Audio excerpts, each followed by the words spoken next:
Hello world, I'm Nom, and we're going to continue playing the Stanley Parable Ultra Deluxe today. There was a bit of a joke that we missed out on today's stream. It turns out there's a little message for you if you set the time correctly in the game.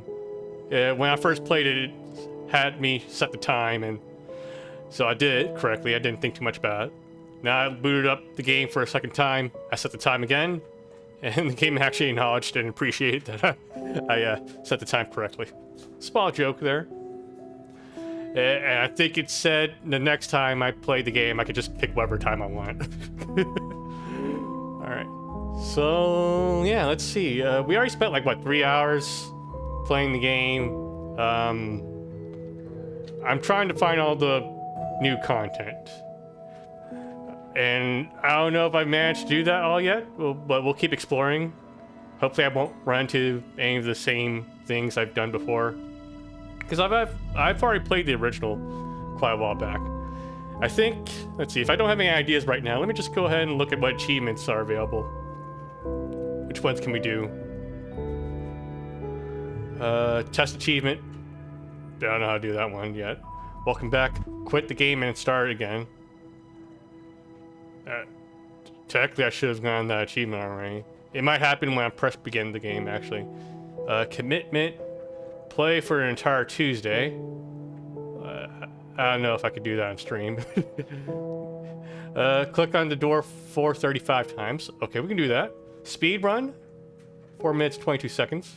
Okay, I think it's possible. I've done that before. Settings World Champion. Set all the sliders in the menu to all the available numbers. And don't play the game for 10 years. Okay, well, we'll start working out some of these achievements then. Wait, do I have to change all of them? Like, so every single valid number possible? Set all the setting sliders in the menu to all the available numbers. Okay, so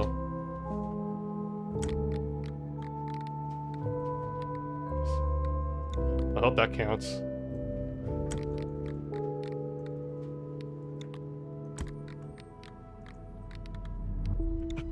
Does that count?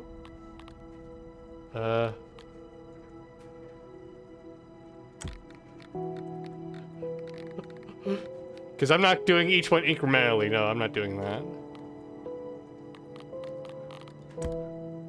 All right. Apologies for the audio mixing here.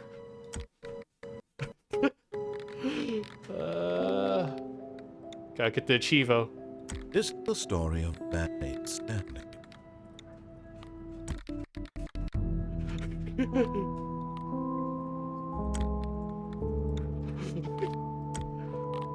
don't think there are any sliders here. Was that all the sliders? Come on. Does that count? Does that count?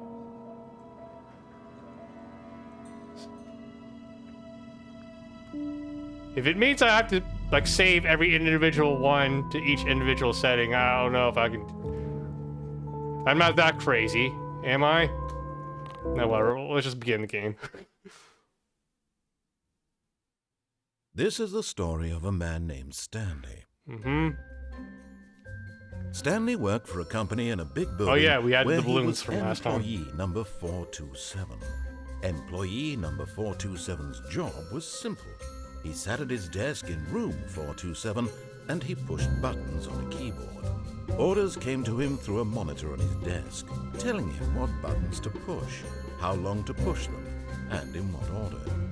This is what employee 427 did every day of every month of every year. And although others might have considered it soul-rending, Stanley relished every moment that the orders came in, as though he had been made exactly for this job. And Stanley was happy. And then one day, something very peculiar happened.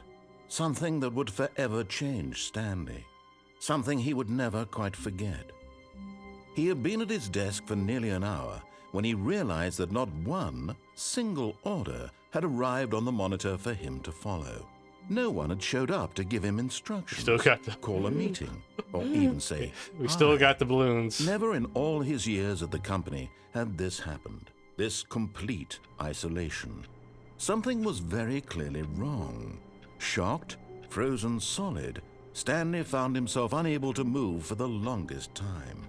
But as he came to his wits and regained his senses, he got up from his desk and stepped out of his office. Okay, cool. We got the welcome back achievement. I guess we have to be in-game for this stuff to matter then. Settings?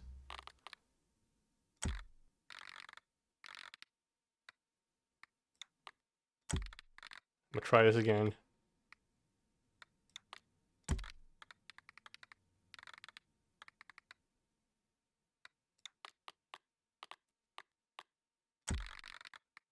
Are there any other sliders in the game, by the way? Just want to make sure. Audio.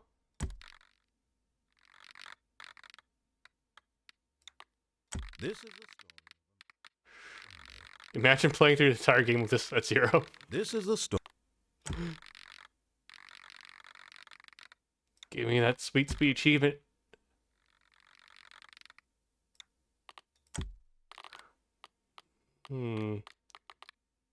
Any more sliders? I think those were all the sliders.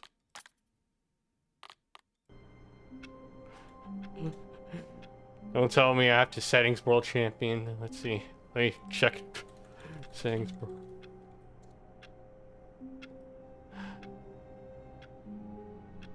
You have to go through every single slider option within saying and go through every single number.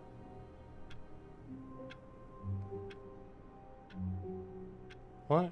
So field of view, camera, sensitivity, subtitle, background, translation, label, background, opacity. Wait, there were 2 subtitle settings? Hold up, let me check. I see one for subtitle opacity, translation label background, enable will show translation labels. Oh, there's a hidden one.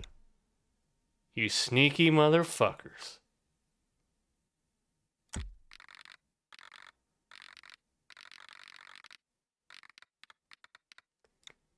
Okay. That one has been adjusted now. Really? Master volume narrator.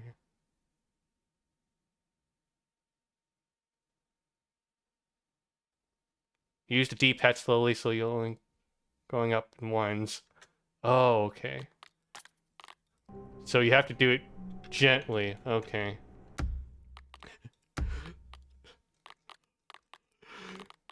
All right. So we'll do it one by one.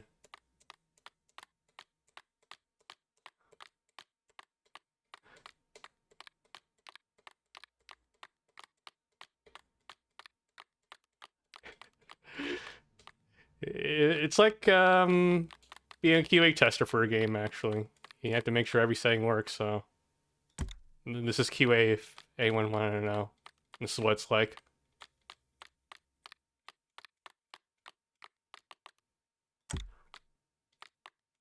The worst part about all this is going to be the audio one, since they're all increments of 100. It all goes up to 100. Come on, give me that achievement. I need that sense of pride and accomplishment. Okay. Oh god.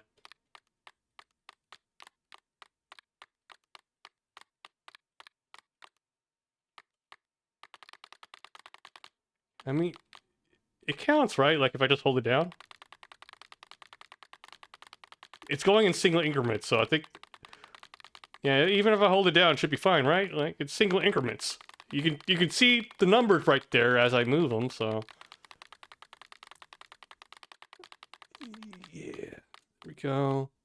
And then the hidden one.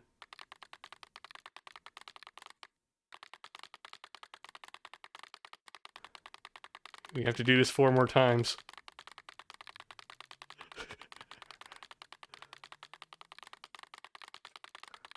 Just make sure I reach 0 on that one.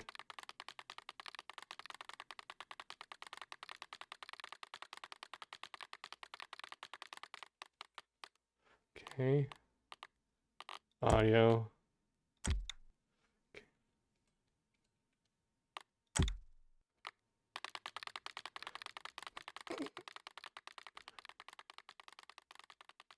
Look at all this gameplay we have here.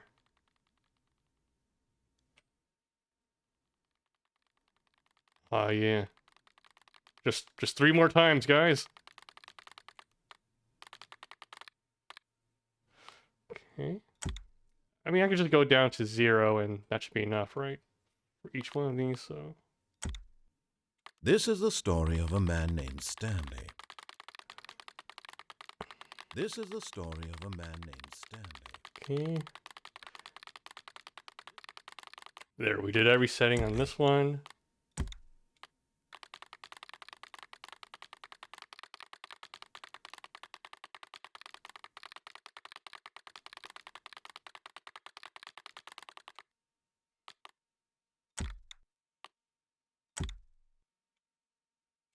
Come on.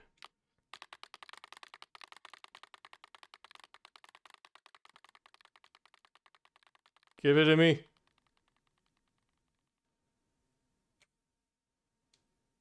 No!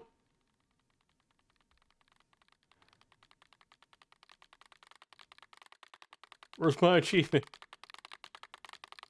Was that still too much?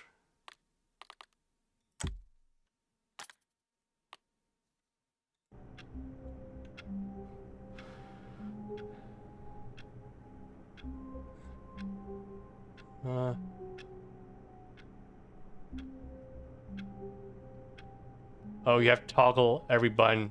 Okay.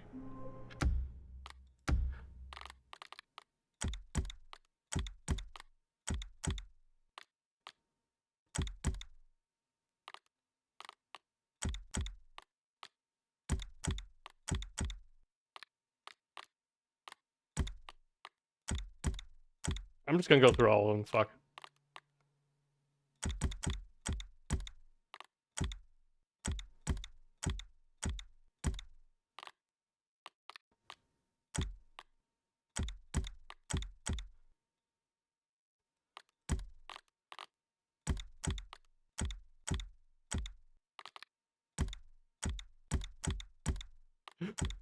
I'm not going through all my different resolutions, though. No. That'd be crazy.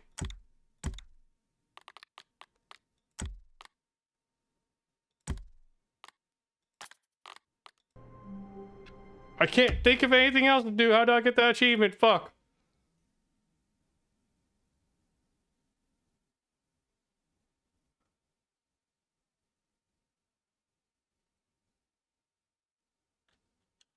So you don't need to confirm the changes. But... this is driving me crazy. I just want the achievement.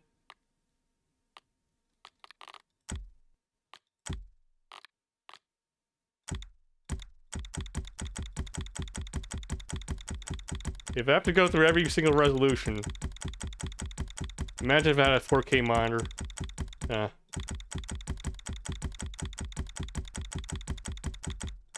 Oh my god, we're still not in full HD yet. Fuck.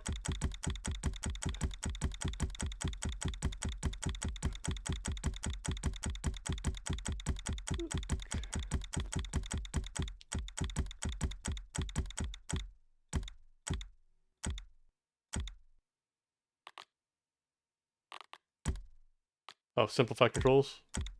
There we go. Simplify controls. There. We did it. The last toggle.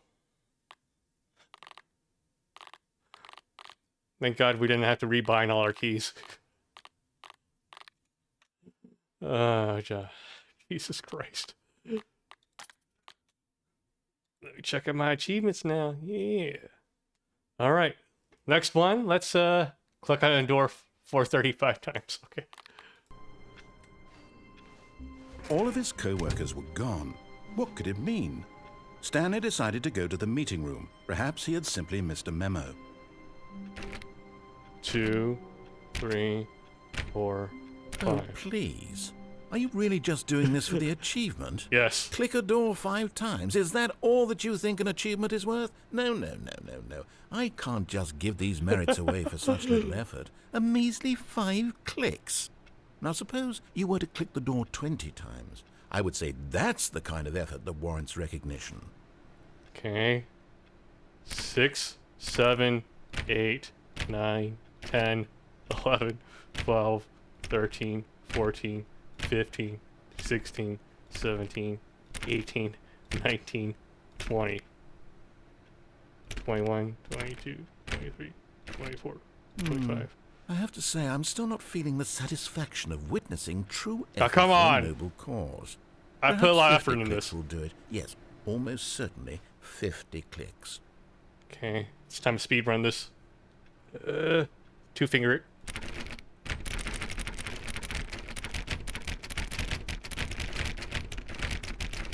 No, I'm still not feeling it.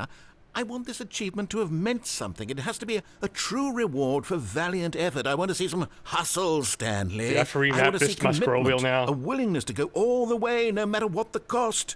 Why don't you go put 20 clicks into door number 417? 417, 417, 20 and 41. Let's see, 417. 1, 2, 3, 4, 5, 6, 7, 8, 9, 10, 11, 12, 13, 14, 15, 16, 17, 18, 19, 20. Great. Now, go click a few times on door 437. 437. Okay. Look at it. 436. Excellent. I think we're getting somewhere. Now, door 415. Let's give it 10 clicks or so. 415.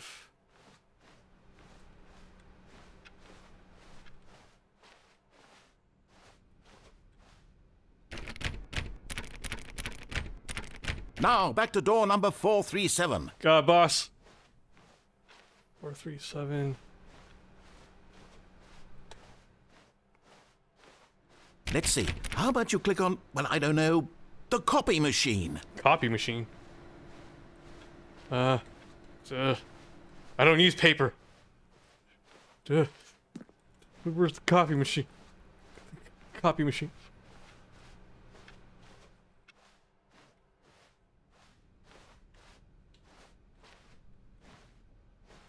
Hey, Zebrahead, welcome to the chat.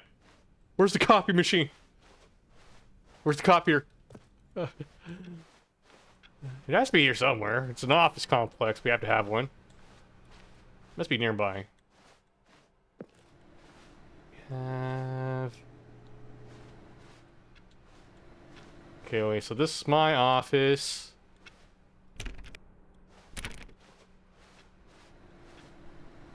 Oh, here it is. All right, back to room 417. I'm really feeling it now. I think we're getting somewhere. 417, okay. Okay. Okay, now go climb on employee 419's desk. 419, okay.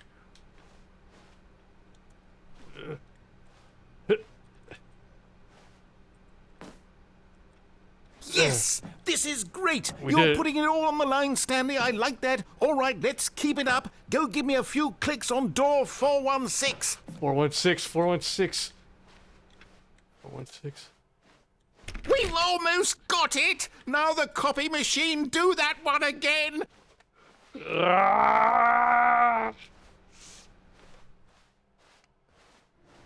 Finish it off, Stanley! 5 clicks on door 430! 1, 2, 3, 4, 5. Yes! We did it! Oh, wow. That felt amazing. Oh, you really earned it, Stanley. Nothing could hold you back. Yes, I'm very proud of how far we've come today. Just think, only a few minutes ago you believed an achievement was worth 5 little clicks. Really now, what were you thinking?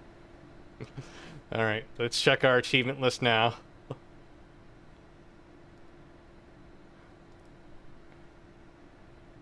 Now we have to get the... Okay, I'm not gonna play for Tuesday, or...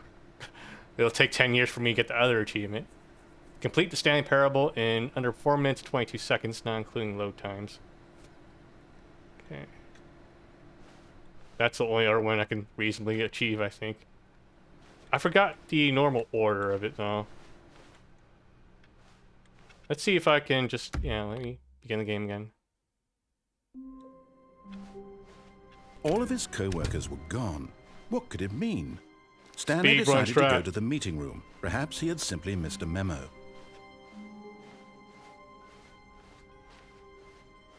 When Stanley came to a set of 2 open doors, he entered the door on his left. I forgot the code word, by the way.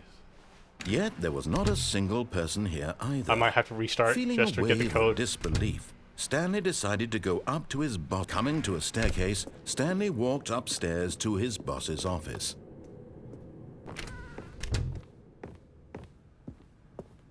Stepping into his manager's office, Stanley was once again stunned to discover not an indication of any human life. Shocked, unraveled, Stanley wondered in disbelief what was the code again? Orchestrated this. What dark secret was being held from him? What he could not have known was that the keypad behind the boss's desk guarded the terrible truth that his boss had been keeping from him. And so the boss had assigned it an extra secret PIN number, 2845.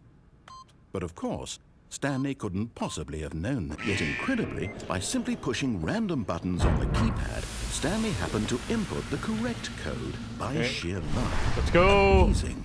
He stepped into the newly opened passageway. Speed run time.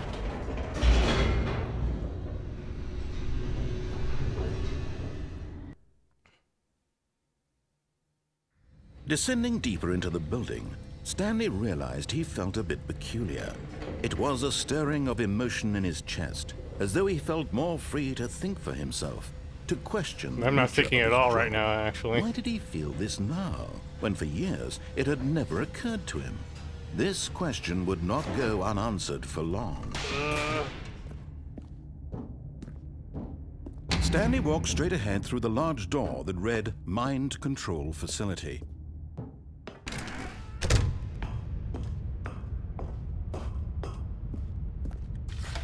The lights rose on an enormous room packed with television screens.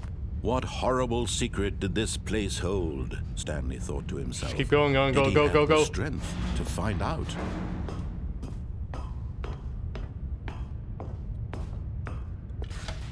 Now the monitors jumped to life, their true nature. Come on, come on, come on. Each bore the number of an employee in the building, Stanley's co-workers. The lives of so many individuals reduced to images on a screen, and Stanley, one of them, eternally monitored in this place where freedom meant nothing. This mind control facility, it was too horrible. Yeah, we to know. Be true. Had Stanley really been under someone's control all this time? Was this the only reason he was happy with his boring job? That his emotions had been manipulated to accept it blindly?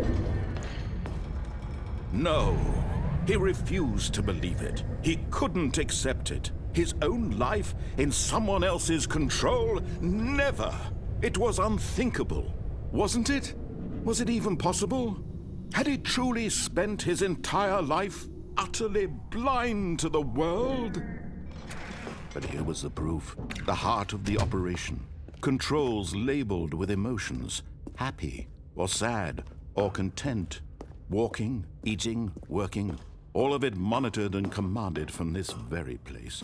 And as the cold reality of his past began to sink in, Stanley decided that... All right, let's go, go, go, go. Get me out of here. Come on.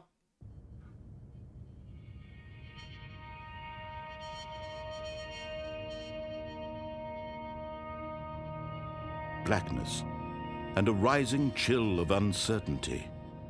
Faster now? Was it over? Speed is up, come on. Yes. He had won.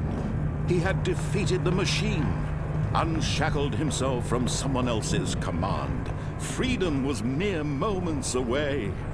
I'm just And yet, pushing forward. even as the immense door W, slowly W, opened, W, W. Stanley reflected on how many puzzles still lay unsolved.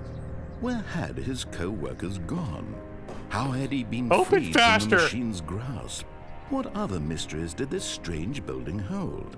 But as sunlight streamed into the chamber, he realized none of this mattered to him, for it was not knowledge or even power that he had been seeking, but happiness. Perhaps his goal had not been to understand, but to let go.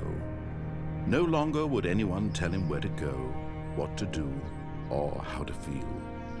Whatever life he lives, it will be his. And that was all he needed to know. It was perhaps the only thing worth knowing. Stanley stepped through the open door.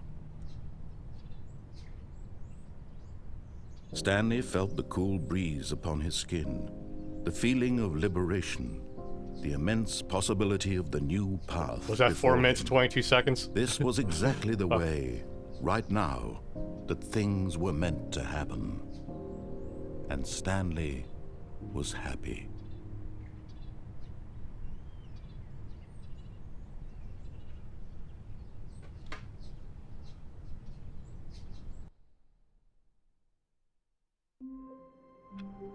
Are you kidding me? I didn't get it? Fuck. Let me check my achievements again. View achievements. Speed run. Let me double check here.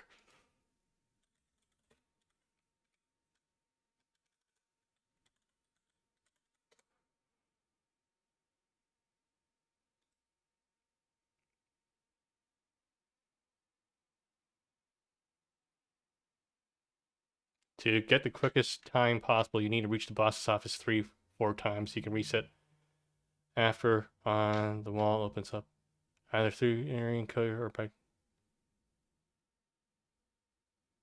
Eventually, he'll start to open it as you reach the room.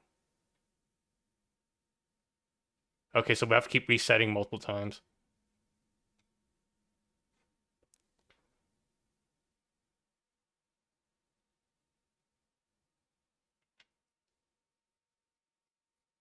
Okay, so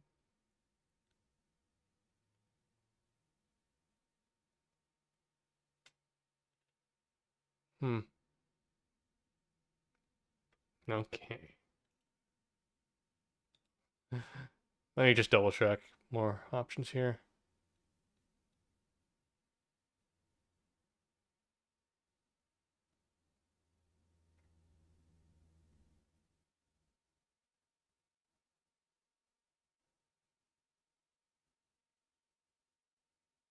So maybe, okay, so let's see, because I remember if we put the code in too early, the narrator will get pissed off. So let's see, if we do it enough times, though, maybe he'll just get over it.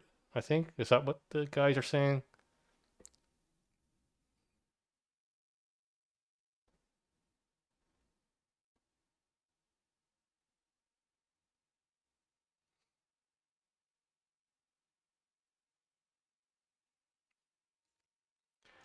Okay, whatever. We'll just run it again. Do 2, 8, 4, 5 as quickly as we could. Okay, begin the game again. All of his co-workers were gone. What could it mean? Stanley decided to go to the meeting room. Perhaps he had simply missed a memo. Speedrun time. When Stanley came to a set of 2 open doors, he entered the door on his left.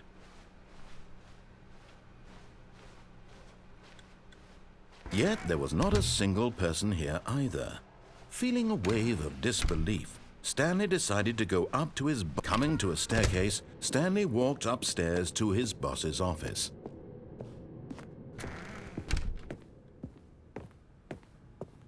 Stepping into his manager's office, Stanley was once again stunned to discover not an indication of any human. Stanley was in such a rush to get through the story as quickly as possible, he didn't even have a single minute to just let the narrator talk. Give me the achievement, That kind dude! of anxiety isn't healthy, so he relaxed for a few moments with some calming New Age music.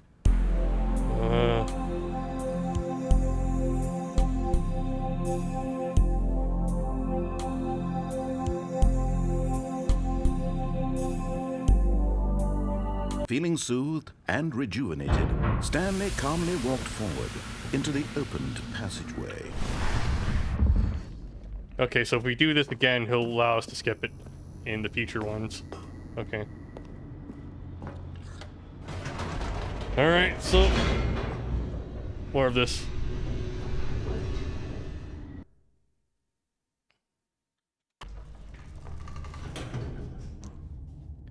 Okay, wait, I'm allowed to do any other ending I want, and then I'll just have to restart from there. So, okay, we'll do other things from here. Stanley walked straight ahead through the large door that read Mind Control So let's try this Facility. ending instead. Although this passageway had the word escape written on it, the truth was that at the end of this hall, Stanley would meet his violent death. The door behind him was not shut. Stanley still had every opportunity to turn around and get back on track. At this point, Stanley was making a conscious, concerted effort to walk forward and willingly confront his death.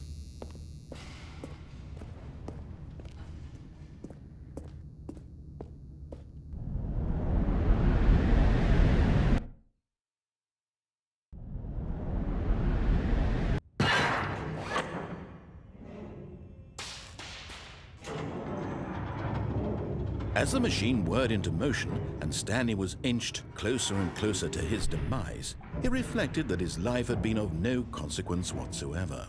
Stanley can't see the bigger picture. He doesn't know the real story, trapped forever in his narrow vision of what this world is. Perhaps his death was of no great loss, like plucking the eyeballs from a blind man. And so he resigned and willingly accepted this violent end to his brief and shallow life. Farewell, Stanley. This is the quickest way to restart the game. Farewell, Stanley, cried the narrator, as Stanley was led helplessly into the enormous metal jaws. In a single visceral instant, Stanley was obliterated as the machine crushed every bone in his body, killing him instantly.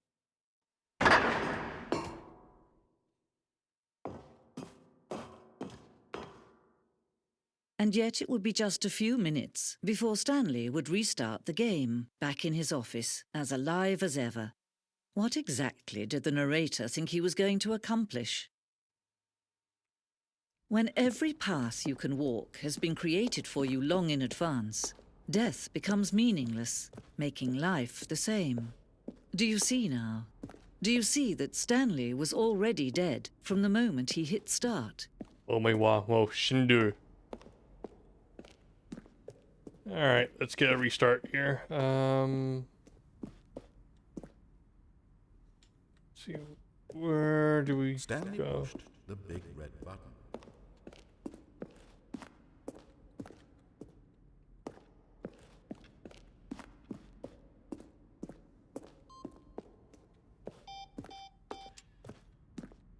Here's the exit.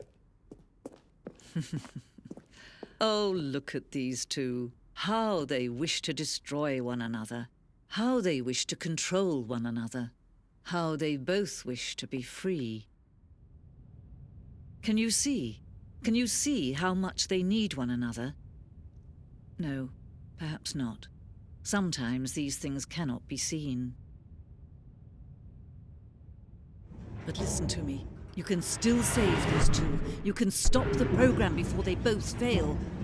Push escape and press quit. There's no other way to beat this game. As long as you move forward, you'll be walking someone else's path. Stop now and it'll be your only true choice. Whatever you do, choose it. Don't let time choose for you. Don't let time... Yeah, I think I need to manually restart from here, right?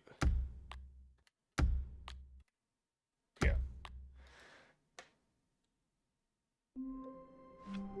Speedrun How time. long was I sitting there? Stanley wondered to himself. Minutes? Days? Centuries? Did something crucial happen while my senses were turned?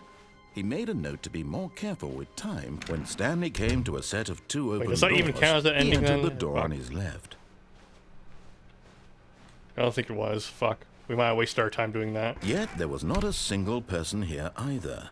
Feeling a wave of disbelief, Stanley decided to go up to his boss's office. Coming to a staircase, Stanley walked upstairs to his boss's office.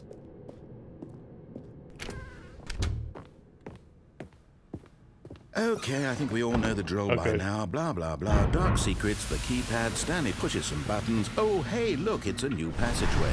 Quelle surprise.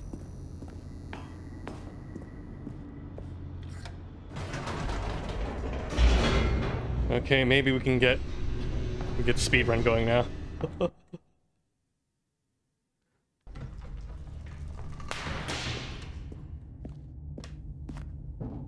Stanley walked straight ahead through the large door that read Mind Control Facility.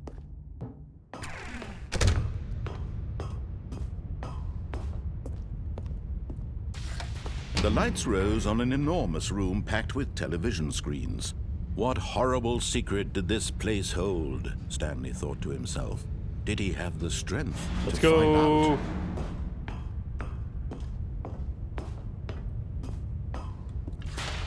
Now the monitors jumped to life, their true nature revealed. Each bore the number of an employee in the building, Stanley's co-workers. I don't The care about lives of them. so many individuals reduced to images on a screen, and Stanley, one of them, eternally monitored in this place where freedom meant nothing. This mind control facility, it was too horrible to believe. It couldn't be true. Had Stanley really been under someone's control all this time? Was this the only reason he was happy with his boring job? That his emotions had been manipulated to accept it blindly? No. Okay, He auto-scroller time. refused to believe it. He couldn't accept it. His own life in someone else's control? Never. It was unthinkable. Wasn't it? Was it even possible? Had he truly spent his entire life utterly blind to the world? But here was the proof. The heart of the operation. Controls labeled with emotions. Happy, or sad, or content. Walking, eating, working. All of it monitored and commanded from this very place. And as the cold reality of his past began to sink in, Stanley decided...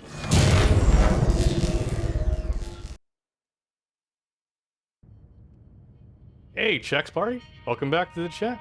It's going alright. Trying to get some of the achievements for this game.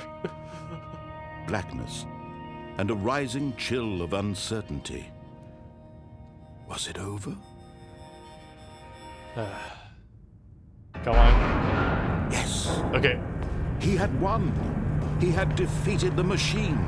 Unshackled himself Speedrun from time. someone else's command. Open the door faster, damn it. Freedom was mere moments away. And yet, even as the immense door slowly opened, Stanley reflected on how many puzzles still lay unsolved. Where had his co-workers gone? How had he been freed from the machine's grasp? Why is this door What so other slow? mysteries did this strange building hold?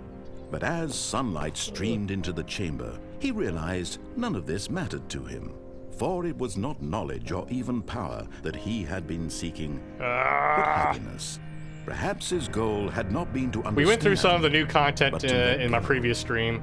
No of it. longer would anyone I don't know if tell there's him where that to much go, more of it, what to but do, I think after or I get this how to achievement, I'll keep exploring. Whatever life he lives, it will be his. And that was all he needed to know. It was perhaps the only thing worth knowing. Come on, Stanley come stepped through the open door. on. Indeed I did. Ah, fucking shit. Come on. Stanley felt the cool breeze upon his skin, the feeling of liberation, the immense possibility of the new path before him. This was exactly the way, right now, that things were meant to happen. Come on, give me that speedrun achievement. Oh, And Stanley was happy. we found Skyrim, guys.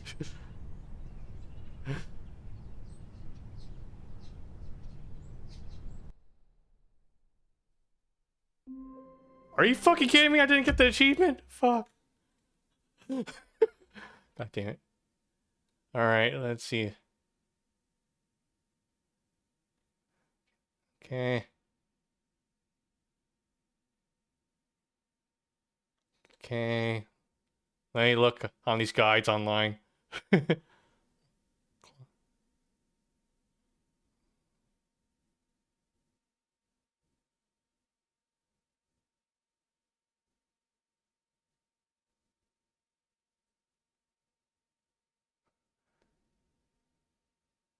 Yeah. Oh man. Let me look at the guide. Speedrun achievement here. Okay. Getting normal ending in 4 minutes and 22 seconds. Let's see.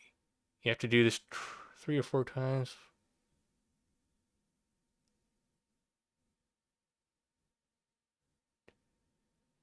Okay.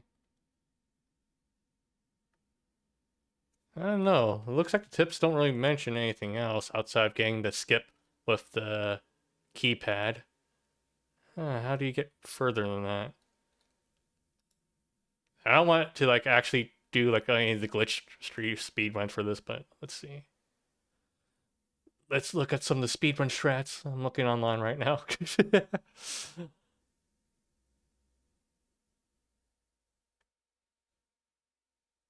No, no, no.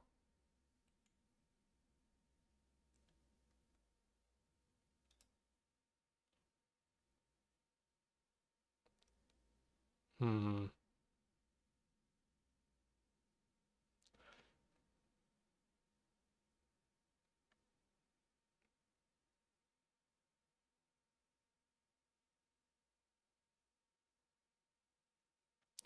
Okay, after waiting for a secret passage to open up, the player can continue and get whatever they need for blah blah blah. On a second and third visit, the narrower will skip past the keypad. Yep. The next part is straightforward. Head down the elevator along past my control facility and press the light bulb button. Yep, yep. Okay, once the button is pressed, climb onto the chair and desk where the button is situated, bouncing along the edge of the fence and looking down to reveal the catwalk emerging. Walking off the fence onto the catwalk before it fully raises can shave up vital seconds from the speed. Really? I need to do that? We need to do that strat? Really? After this, player needs to continue along this linear path, pressing the elevator buttons and getting blah blah blah.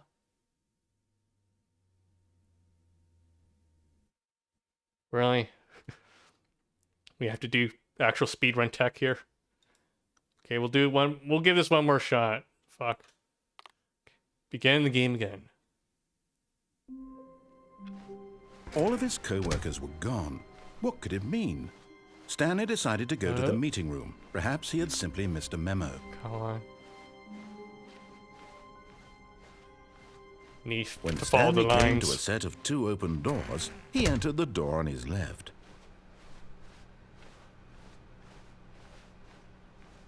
Yet there was not a single person here either. We should play some Feeling a Eurobeat. wave of disbelief, Stanley decided to go up to his boss's office. Coming to a staircase, Stanley walked upstairs to his boss's office.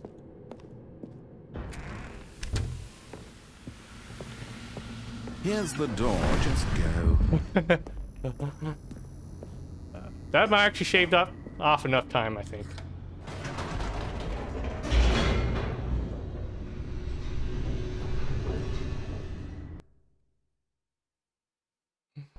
Just go. Stanley walked straight ahead through the large door that read Mind Control Facility.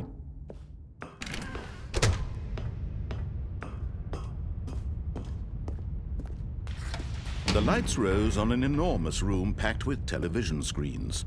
What horrible secret did this place hold? Stanley thought to himself.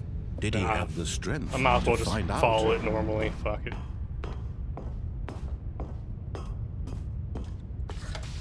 Now the monitors jumped to life, their true nature revealed. Each bore the number of an employee in the building. Just get to the point. Stanley's co-workers. The lives of so many individuals reduced to images on a screen. We need faster And elevators. Stanley, one of them, eternally monitored in this place where freedom meant nothing. This mind control facility, it was too horrible to believe. It couldn't be true. Had Stanley really been under someone's control all this time? Was this the only reason he was happy with his boring job? That his emotions had been manipulated to accept it blindly? No. He refused to believe it. He couldn't accept it. His own life in someone else's control? Never! It was unthinkable. Wasn't it? Was it even possible? Had he truly spent his entire life utterly I don't care, just give me the blind to achievement. the world? But here was the proof. The heart of the operation. Controls labeled with emotions.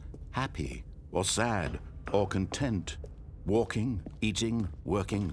All of it monitored and commanded from this very place. Come on, come on. And as the cold reality of his past began to sink in, Stanley decided...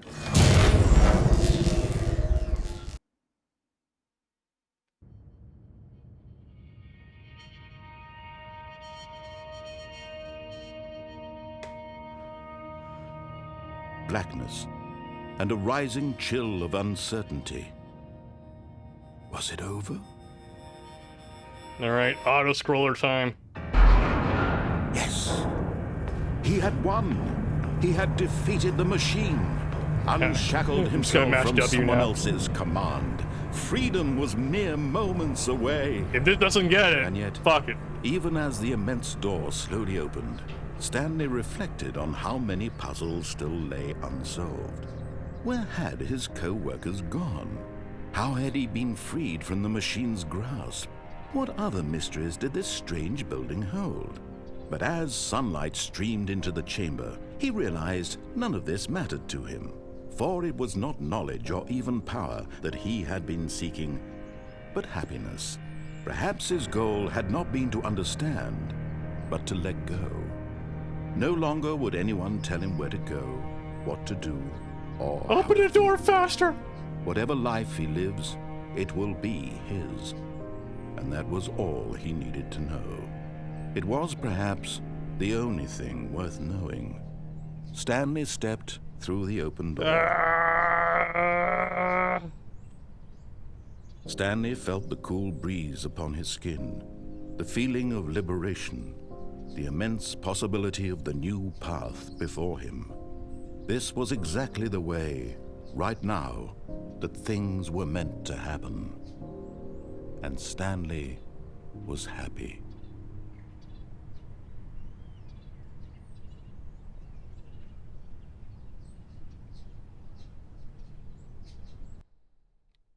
No fucking achievement! Fuck this shit, fuck.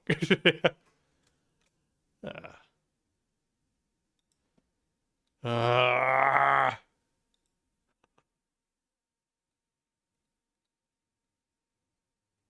Don't know what else could have done there.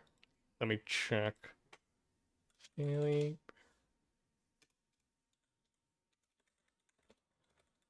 Speedrun achievement.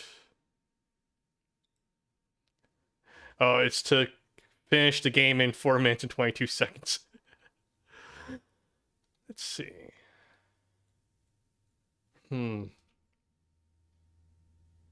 Okay. Go on the elevator.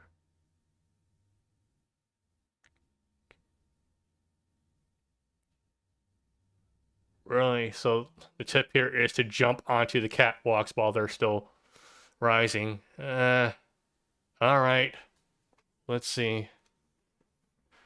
Okay.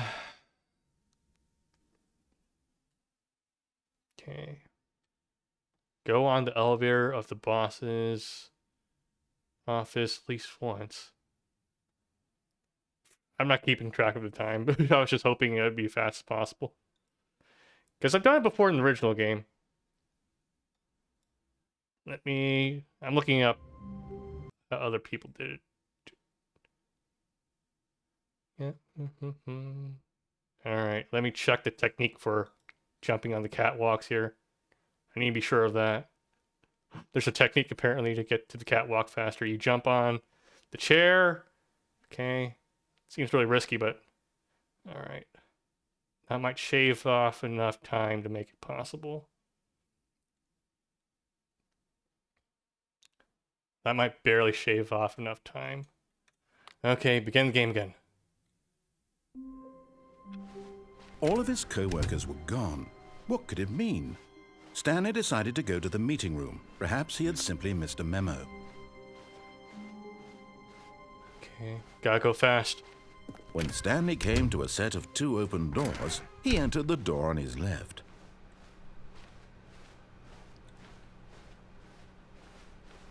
Yet there was not a single person here either.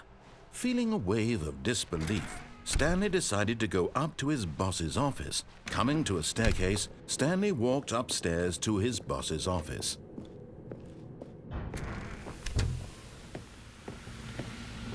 Here's the door, just go. Yep.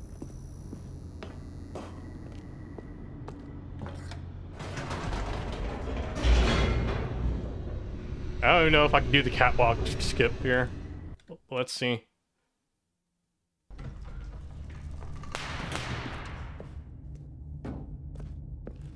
Stanley walked straight ahead through the large door that read Mind Control Facility.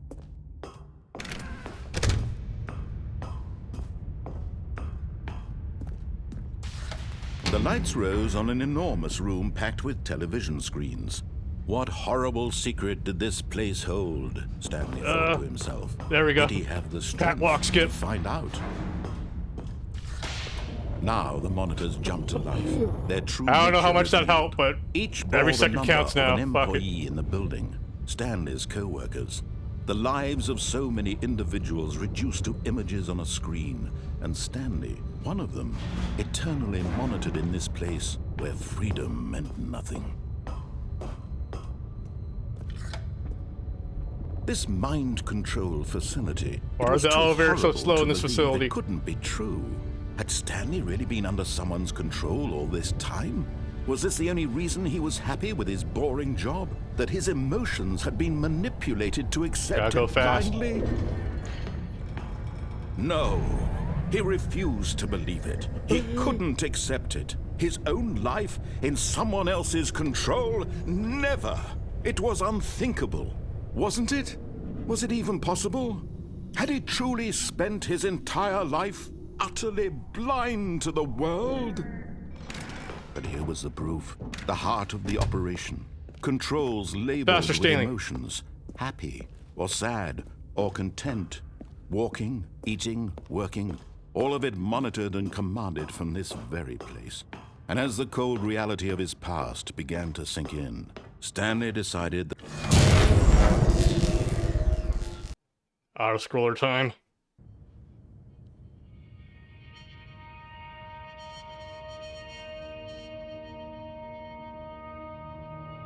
blackness and a rising chill of uncertainty. Was it over? Yes. He had won. He had defeated the machine, unshackled himself from someone else's command. Freedom was mere moments away. And yet, even as the immense door Sooner. I want my freedom sooner, Stanley damn it. reflected on I how want my many Chivo. puzzles still lay unsolved. Where had his co-workers gone? Come on. How had he been freed from the machine's grasp? What other mysteries did this strange building hold? But as sunlight streamed into the chamber, he realized none of this mattered to him. For it was not knowledge or even power that he had been seeking, but happiness. Perhaps his goal had not been to understand, but to let go. No longer would anyone tell him where to go, what to do, or how to feel. Whatever life he lives, it will be his. And that was all he needed to know. It was perhaps the only thing worth knowing. Stanley stepped through the open door. I'm trying to let me go. There. Stanley felt We got the cool speedrun breeze achievement. upon his skin, the feeling of liberation, the immense possibility of the new path before him. First try. This was exactly the way, right now, that things were All meant right. to happen. Now we can play the game for real. And Stanley was happy.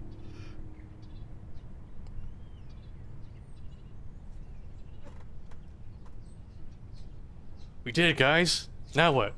Now we can play the game.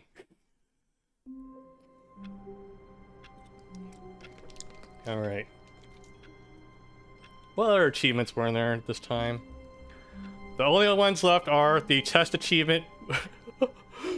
I'll probably have to find that somewhere in the new content. There's the one for playing it an entire Tuesday.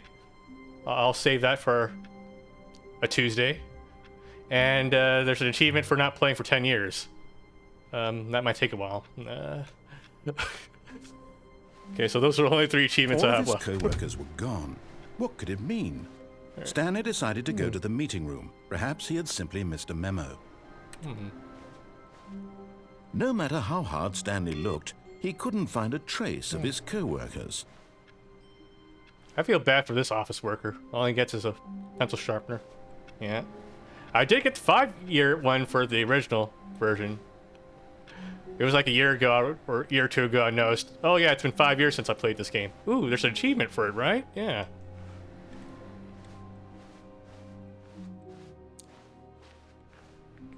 One of the things they added in the Deluxe edition is this bucket. The good old bucket. Just Stanley and the bucket, off on another thrilling adventure together. Alright. Where should we go, bucket?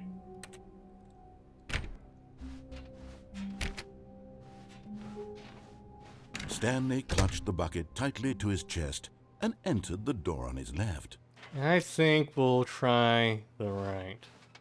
This was not the correct way to the meeting room, but Stanley had felt the bucket calling to him, telling him that the employee lounge was simply the place to be. And here it was. Had the bucket turned out to be correct? Was this better than the meeting room?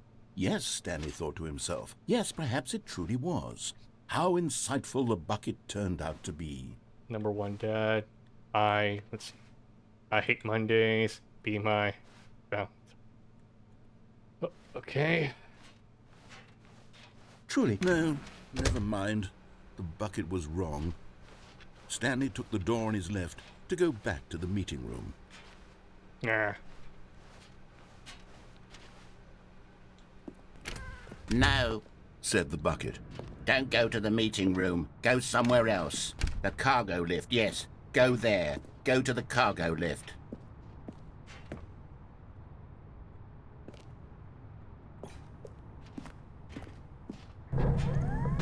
Good, Said the bucket. now ride the lift all the way to the top.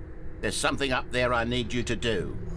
Stanley did not question why or how this bucket was speaking to him. Did I do this It last should time I have alarmed played? him, of course, because buckets can't talk. But Stanley chose not to think about this obvious fact. He was firmly convinced that the bucket had spoken to him, and Actually, I he think I did. Let me unthinkingly try. did whatever the bucket asked. Let me check here. There's a path here also, right?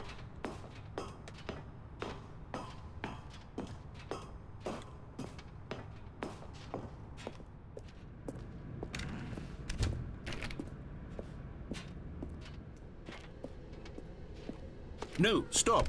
Look there on the wall. You see, there's a sign right there. It says, "No buckets past this point." Well, that's fucking Stanley, how racist. could you think it was okay to bring the bucket here? What's up with the segregation The here? problem is that you actually don't know what is a bucket and what isn't a bucket.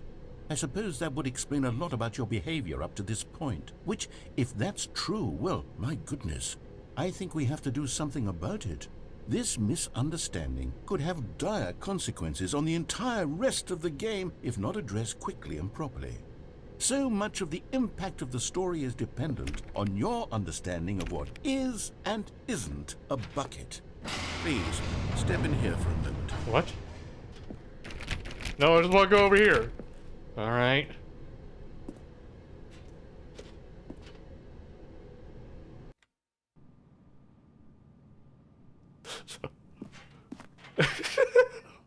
Now then, I'm going to run you through some test scenarios, and you'll tell me whether or not the thing I'm showing you is a bucket. Simple enough, right? This should tell us everything we'll ever need to know about what is or is not a bucket. Okay, let's begin. Item 1. Is this a bucket?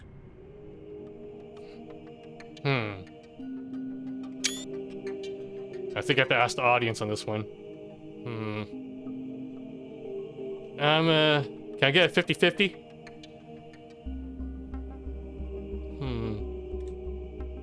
Alright. I'm gonna say bucket. Incorrect. It is a hologram of a bucket, not an actual bucket. Damn.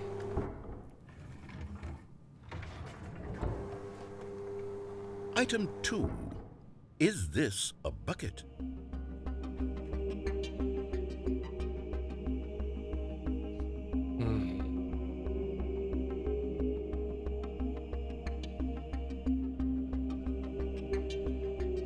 I mean, it can't be not a bucket twice in a row, right? What? Incorrect. It is a 3D printed recreation of a bucket, not an actual bucket. It's still a bucket if he does that. Like,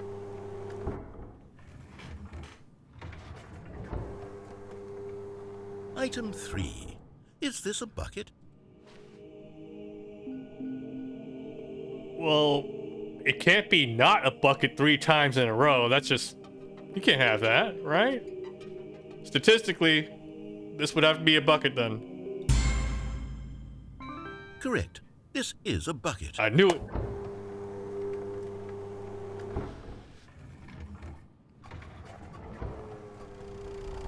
Item 4. Is this a bucket?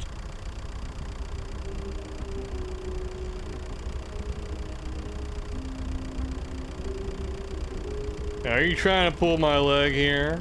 Or... I mean, depending on your definition of a bucket, it can have bucket-like qualities.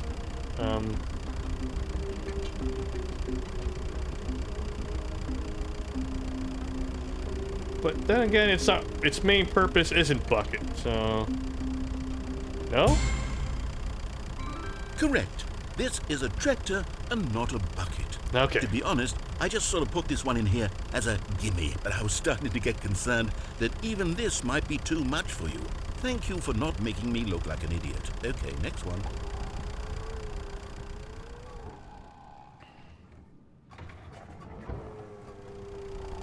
Is this a bucket? I mean, oh.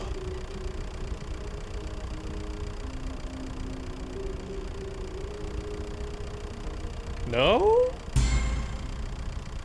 What? Incorrect. This is a bucket. Wait, explain. Item 6. Is this a bucket? Yes? Trick question. Both. Gotcha. Schrodinger's bucket? What the fuck? Item... Wait, hold on. I can't find the next one. Let me see. It should be around here somewhere.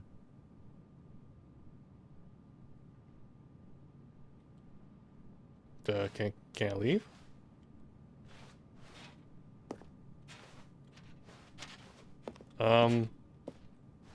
Well, the lack of bucket is not a bucket then, so... No? Yes. Thank you. There's nothing here. Of course it isn't a bucket. We both know full well that nothing isn't a bucket. Wait, when I say nothing isn't a bucket, that makes it sound like I'm saying everything is a bucket, which of course is not true. Unless... Is that what you think? Answer me straight, Stanley. Are you trying to tell me that you believe everything is a bucket? What? I mean... I've said things weren't a bucket before, so clearly I can't... Clearly, I'm not saying everything's a bucket. You know what? I'm too confused to even sort it out. I've lost all sense of perspective. What is a bucket? What isn't a bucket? Mere moments ago I could answer these questions with confidence. And yet now I'm somewhat adrift. Do any of us know what a bucket is? Am I a bucket? Stanley, I can't keep doing this. I'm losing myself, and myself was all I ever had to begin with. I'm afraid the bucket is threatening to tear our relationship apart. I can't have that. I'm sorry. But I'm going to erase all buckets from the game entirely. What? Okay. No! Here we go.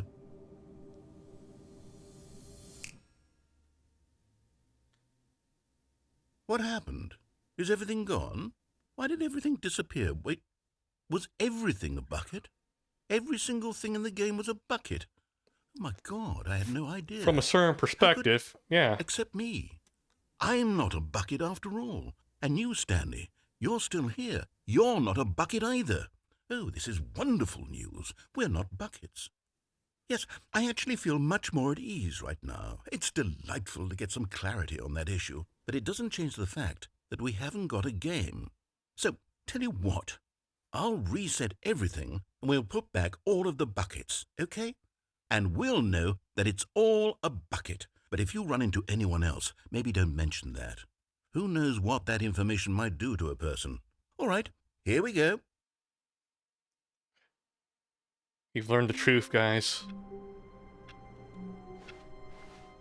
Already this was uncomfortable, and Stanley decided that as soon as he found a new space he felt safe in, that he would never leave it again in his life.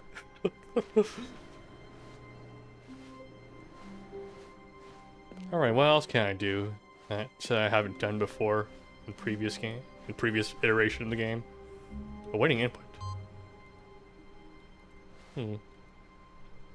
Input received. Are there any more like that? Or...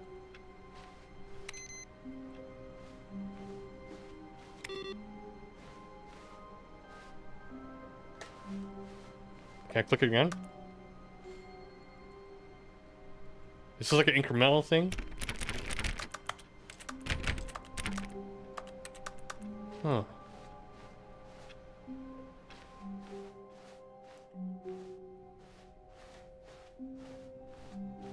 When Stanley came to a set of 2 open doors, he entered the door on his left. This was not the correct way to the meeting room, and Stanley knew it perfectly well. Perhaps he wanted to stop by the employee lounge first, just to admire it. Wow, yes, this room. What a beauty. But eager to get back to business, Stanley took the first open door on his left. Nah.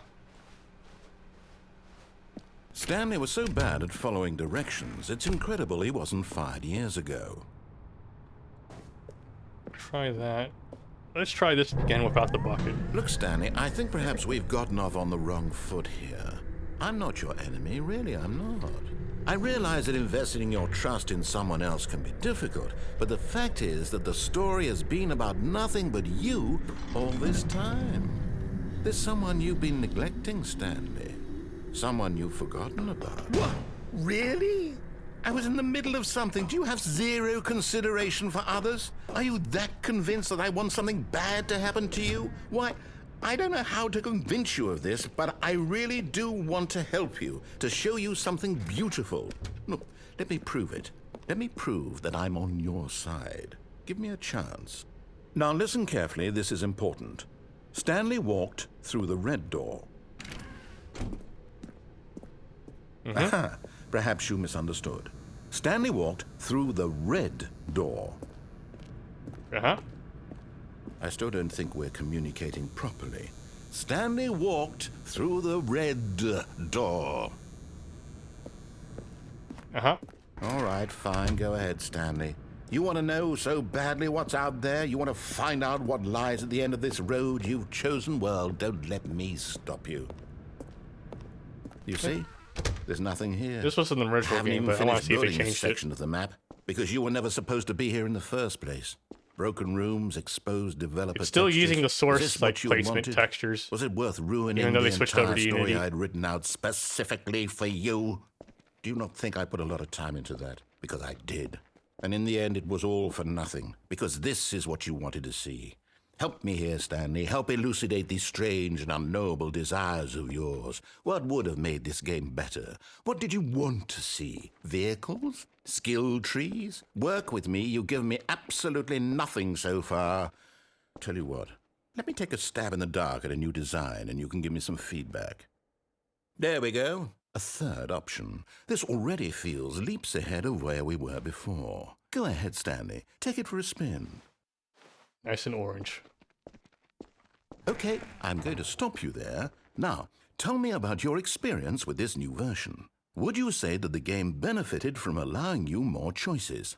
Feel free to be honest. I'm looking for some real critical feedback here.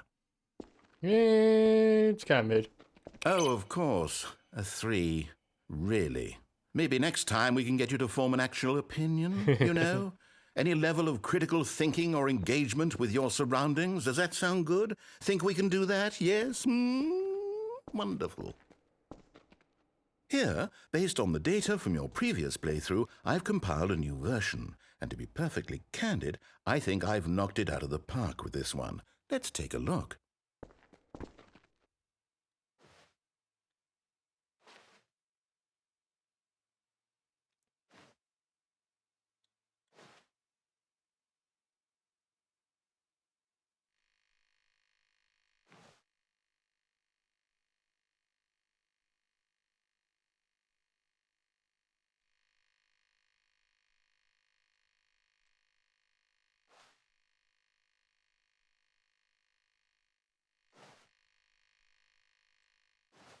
I thought more people would be playing this game. Why not ask some friends for help? What the hell? Yeah. Now, would you say that competitive leaderboard helped you feel motivated to keep walking through doors? Again, honest answers, please. Eh. Hey, I nearly forgot. I've got a prototype of a new game I've been working on, and now would be a lovely opportunity to give it some playtesting. You wouldn't mind taking a look at it, would you? Perfect. Let me boot it up.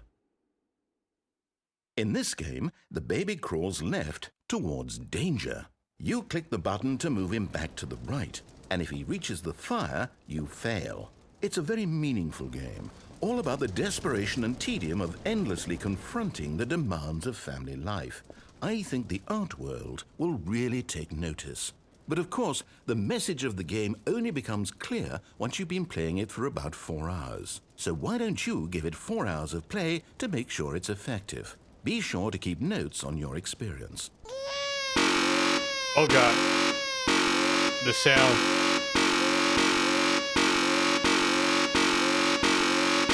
Doing this for 4 hours? I don't think so. I wonder if anything actually happens if you keep this up for 4 hours, though.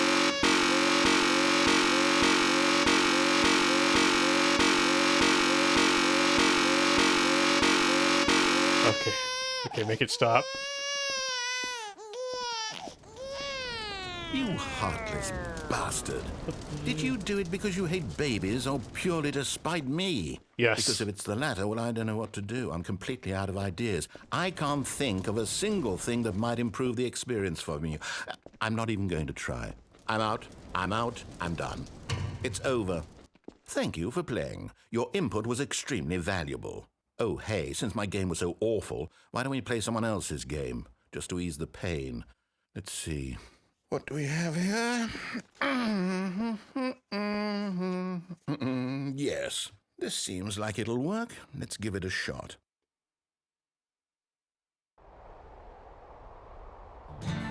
Aha! Fascinating. What do you think this game is about, Stanley? What's our backstory? What is our motivation?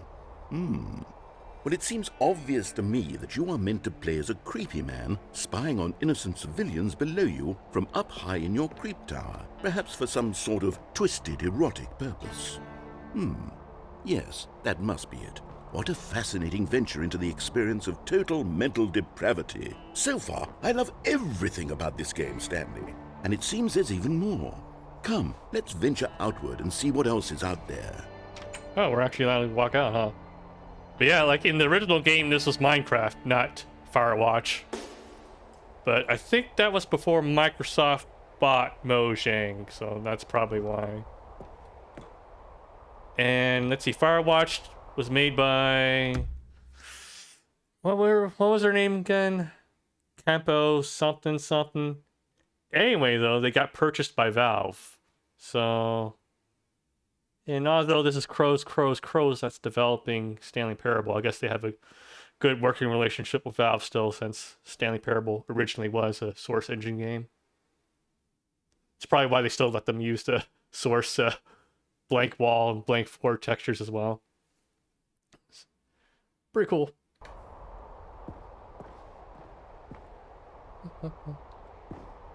No step on Snake.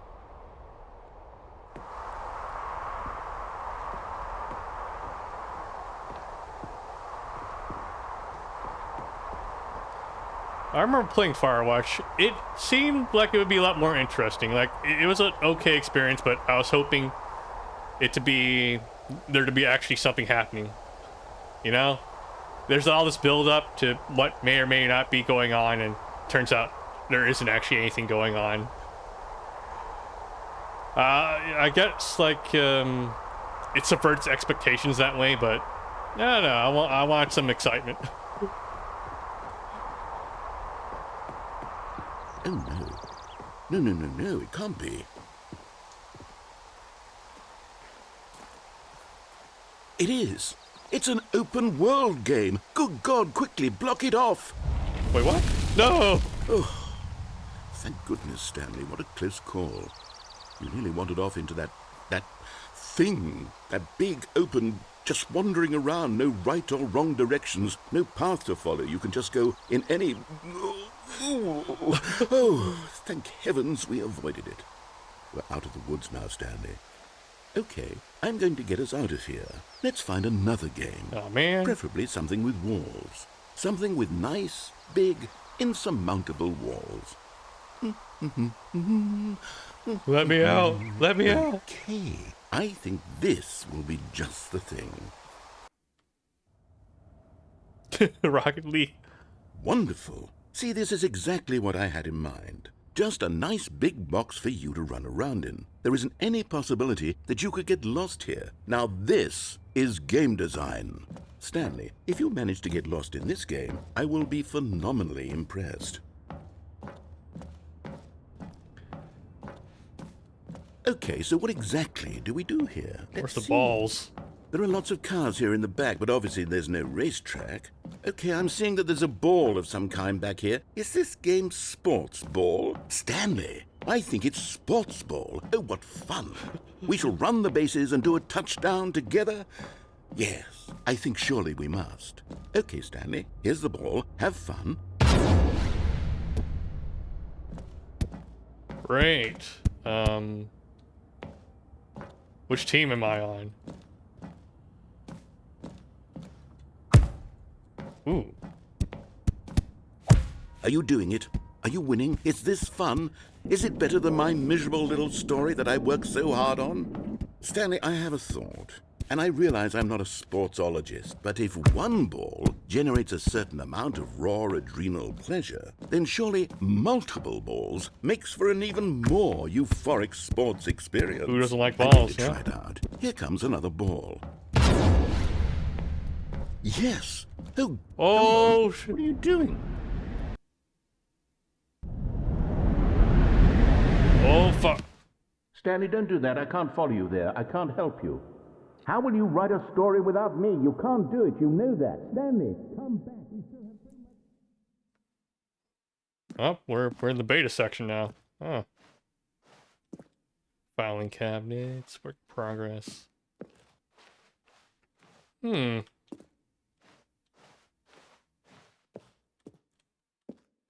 I don't know if I can go there. Let's see. I'm concerned I might just fall off.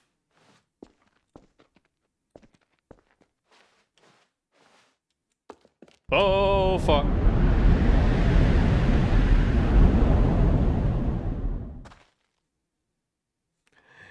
Is this the original Half-Life 2 mod version of the area?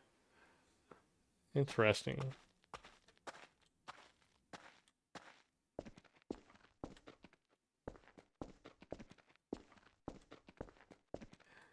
The same generic source footstep sounds also.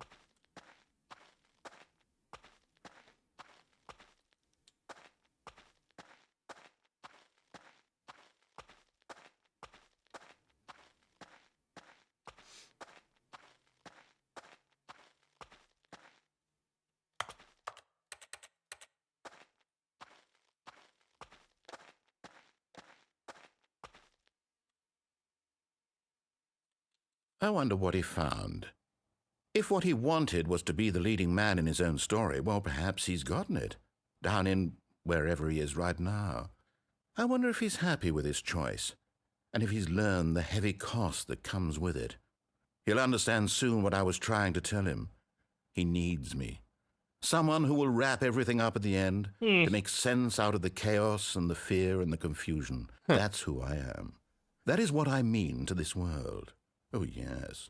Yes, I'll be back. There's no other way. Once this ends, after it all comes to a close, then I'll be back. The end will be here soon. Very soon. I can wait.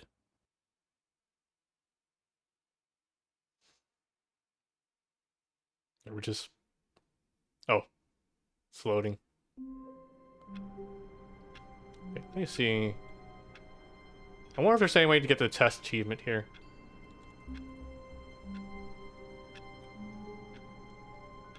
Stanley Parable.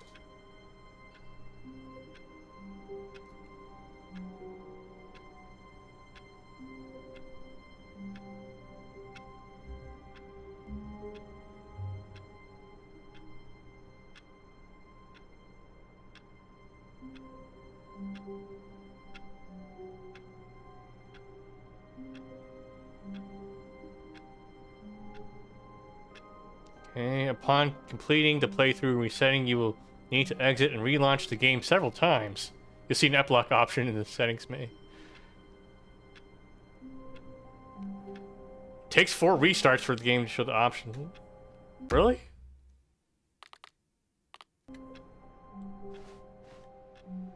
Let me check on our sites here.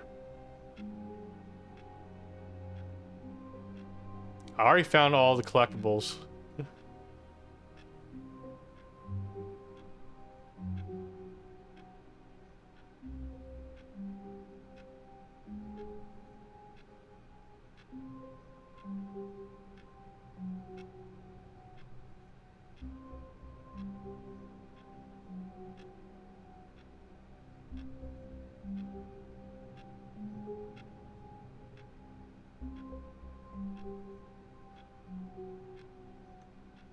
Even now, Stanley's office was a distant memory. What did it look like? There was a computer, perhaps, and a painting. Was it a painting or a photo? He could no longer recall. Okay.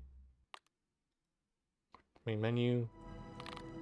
Alright, let me try quitting to the desktop then, and then starting up the game a few more times to see if I can get back to it. Because we already did all the collectible stuff earlier, so in the previous stream, so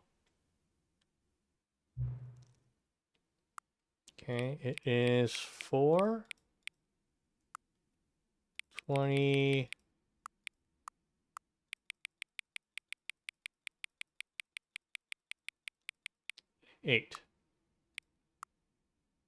29 now.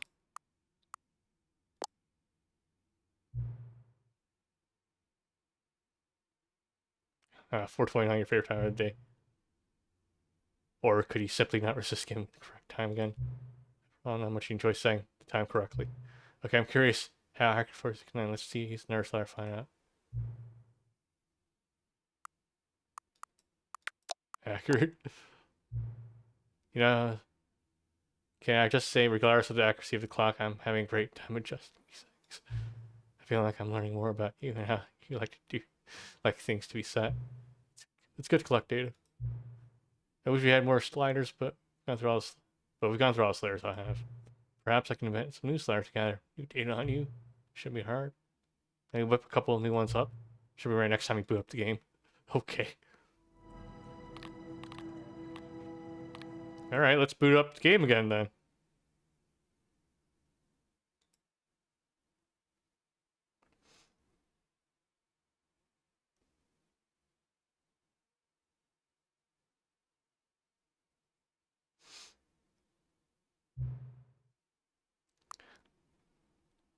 Please adjust the slider until the computer is barely visible. Okay. Please adjust the slider until the cat and dog and cat are friends.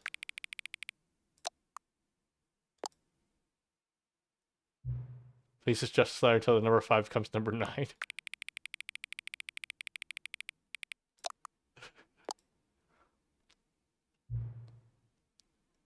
Please adjust the slider until you stop adjusting the slider.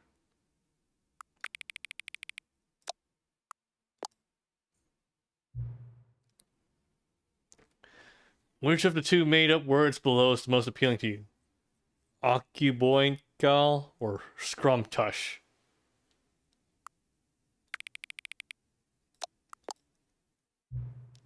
Please don't adjust the slider. Do you know what time it is right now? It's the time that it is right now, the correct time. What is time anyway? How am I supposed to respond to that? Yes. Is there anything about yourself that you haven't told me? No, not really. Help. Okay. Will you come back to visit me? Sure.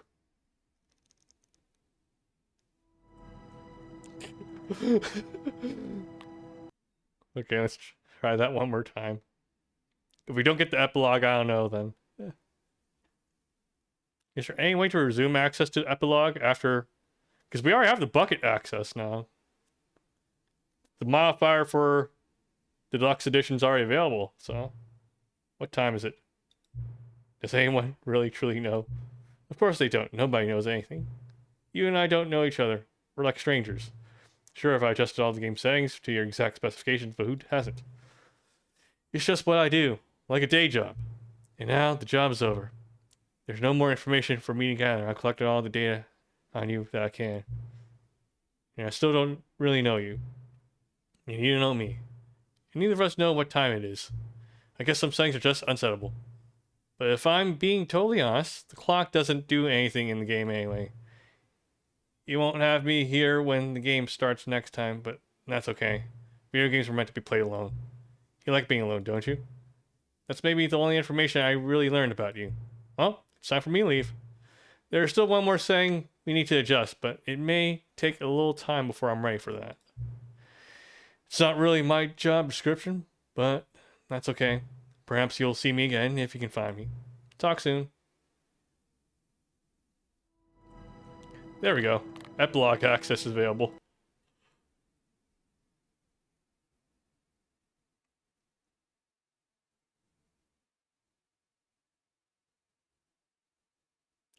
Many, many years later.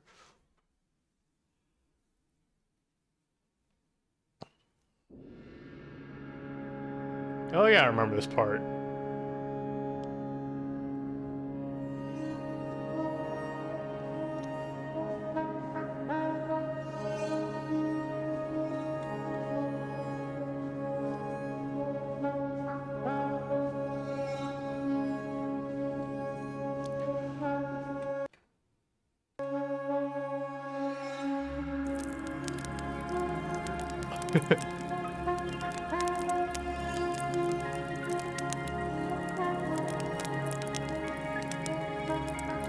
Is there anything to eat?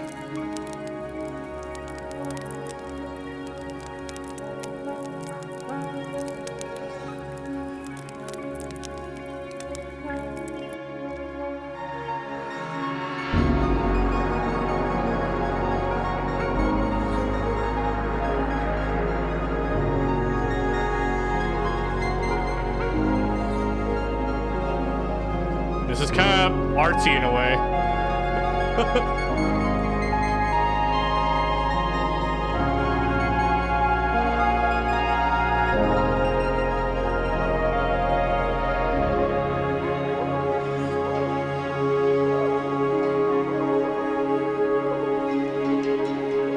I hope this music isn't copyrighted.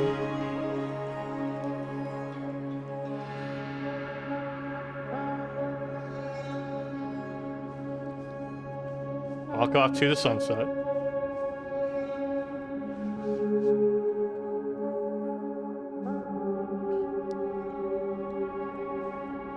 Oh, is that the museum? I remember you.